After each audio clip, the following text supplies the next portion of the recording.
Hi friends. ఈరోజు మనం మిక్సీలో ఒకసారి పట్టేస్తే సరిపోయే సూపర్ చికెన్ కర్రీ చేసుకోబోతున్నాం. ఈ కర్రీ అయితే వంట రాని వాళ్ళు కూడా చేసేయచ్చు. చాలా ఈజీగా ఉంటుంది పద్ధతి. ముందుగా చికెన్ని మ్యారినేట్ చేసుకుందాం. ఒక బౌల్లో చికెన్ తీసుకొని కొద్దిగా ఉప్పు, పసుపు, కారం, అల్లం వెల్లుల్లి పేస్ట్, కొద్దిగా పెరుగు వేసి బాగా కలపాలి.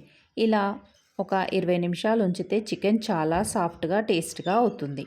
మ్యారినేషన్ బాగుంటేనే చికెన్లో అసలైన జ్యూసీ టేస్ట్ వస్తుంది. ఇప్పుడు గ్రేవీకి కావాల్సిన ఇంగ్రీడియంట్స్ చూద్దాం.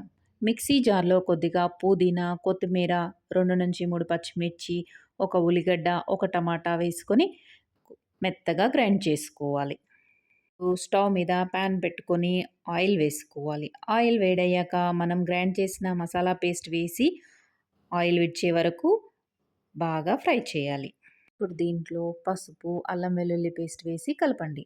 ఇంట్లో వేసే గరం మసాలా పొడిలో ఒక ఇలాయచీ, ఒక 4-5 లవంగాలు, దాల్చిన చెక్క, మిరియాలు వేసి ఒక 2-3 వెల్లుల్లిపాయలు కూడా వేసి మంచిగా దంచి పెట్టుకోండి. ఇది ఫ్రెష్‌గా తయారు చేసుకోవాలి ఈ పొడిని. దంచి పెట్టుకున్న ఈ మసాలా పొడి దీంట్లో వేసి బాగా కలపండి. దీంట్లో ఒక 2 స్పూన్ల కొబ్బరి పొడి కూడా వేయండి. చికెన్ చాలా టేస్ట్ వస్తది. ఇదంతా దోరగా ఫ్రై అయ్యే వరకు చూసుకొని మ్యారినేట్ చేసుకున్న చికెన్‌ను దీంట్లో వేయాలి. వేసి కొద్దిగా ఫ్రై అయిన తర్వాత దీంట్లో మనం మ్యారినేట్ చేసుకున్న చికెన్ దీంట్లో వేసాం కదా! దానికున్న అంటు ఉంటది కదా!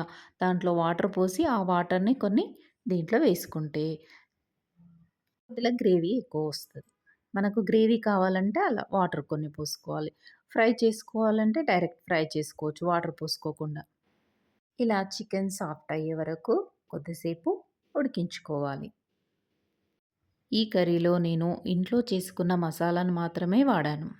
మనం స్టవ్ ఆఫ్ చేస్తాము అనే 3 నిమిషాల ముందు ధనియాల పొడి చల్లుకొని కొత్తిమీర చల్లితే super tasty easy chicken curry ready అయిపోతుంది. ఈ కర్రీ వాసన వస్తేనే ఇంట్లో అందరూ కిచెన్ దగ్గరికి వచ్చేస్తారు.